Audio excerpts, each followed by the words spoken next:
Information Ecologies, Using Technology with Heart. It's a book written by Bonnie Nardi and Vicky O'Day in 1999. In this video clip, I'll provide a quick overview of the key ideas, I think, within this book. I do encourage you to read the chapters that are posted as well to get more detail, obviously, where they flesh out the ideas more. Bonnie Nardi is well known as a writer for her study on activity theory. Her books and articles have been referred to frequently in this course and in other courses within this program. And the ideas within this book are consistent with the ideas in her earlier work. She does go a little bit further by presenting this within an ecological framework. You'll have to decide for yourself whether you feel that it's an appropriate one.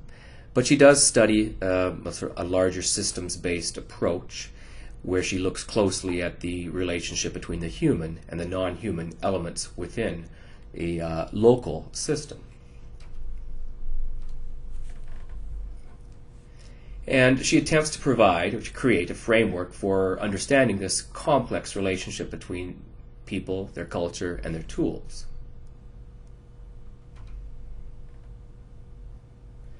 And as I noted before, it's an ecological, environmental framework that she tries to create with it.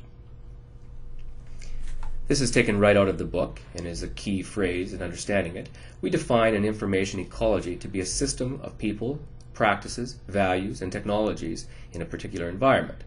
In information ecologies, the spotlight is not on technology, but on human activities that are served by technology. An image of a healthy, functioning ecosystem, minus the animals. Now, as an activity theorist, Nardi doesn't spend a lot of time discussing what's going on within the individual person, the human, inside their brains, but she looks at the broader system and the complex and dynamic relationship between the human and the machines and the non-human things within an environment, consistent with a natural ecology which does have all these components within it. She looks really closely at local settings, small settings, as opposed to the broader system of within a country, within a society. She looks closely at what are the cultural, the practices within that particular area that she is analyzing, and most of her work was done with case studies in hospitals, within businesses and libraries and places like that. Now, as the metaphor goes, these are some of the key features of an information ecology. Complexity and diversity, very important. You've got both the biotic and abiotic elements within the system, just like you would in a normal, natural ecosystem. And she emphasizes how important this diversity is to the survival of the local ecology, warning against the creation of a monoculture, consistent with a natural ecosystem, of course. And the diversity is really important, that you've got all these different components within it, and human, non-human, also different types of humans and different roles within the system. They all do different things, and they're all very important towards the survival of the system as a whole. Codependence, very important as well too. A change in one element will affect the entire local ecosystem. And this could be the introduction of a new technology.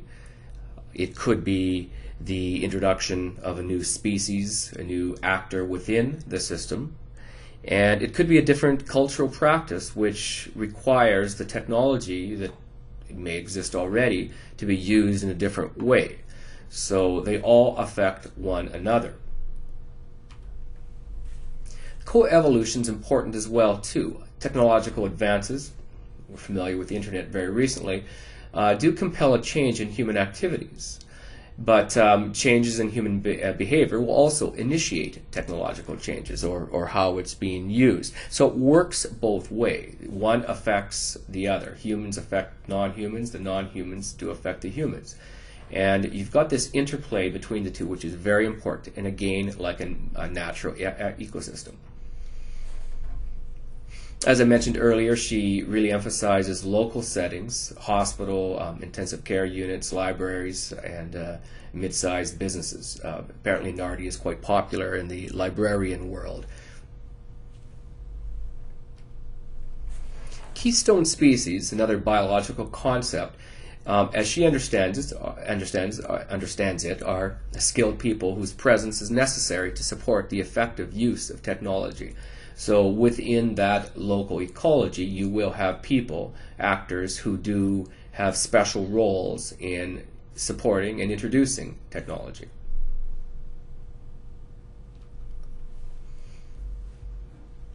Another important idea is how she dances around or avoids technological determinism, where the technological advances will really dictate all the social and cultural changes. So the real strict technological determinists believe that, and that any social and cultural practice you have occurs simply because there's been some technological innovation which sort of dances to its own drummer and just comes in and has these effects.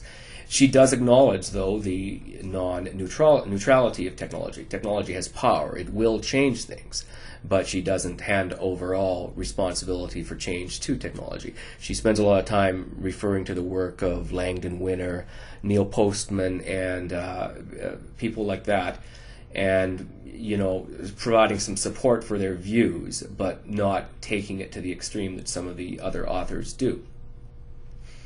And at the same time, she doesn't have a simple tools-based approach where the social practices and customs determine everything else, including the technology. She recognizes its power and its importance. Again, the interplay.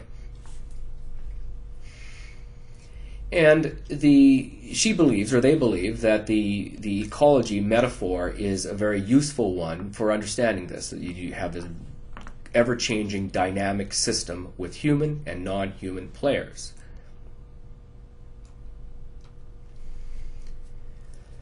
They chose the word ecology over community, largely because the ecology does suggest a more diverse system, perhaps a larger system as well.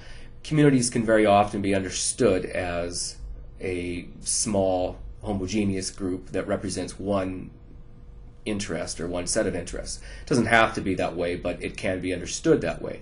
Ecology involves more communities within it.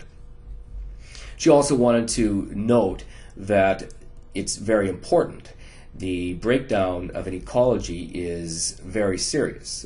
Breakdown of a community is destructive as well, but at an ecological level, it's even more serious, more significant. So it matters quite a bit.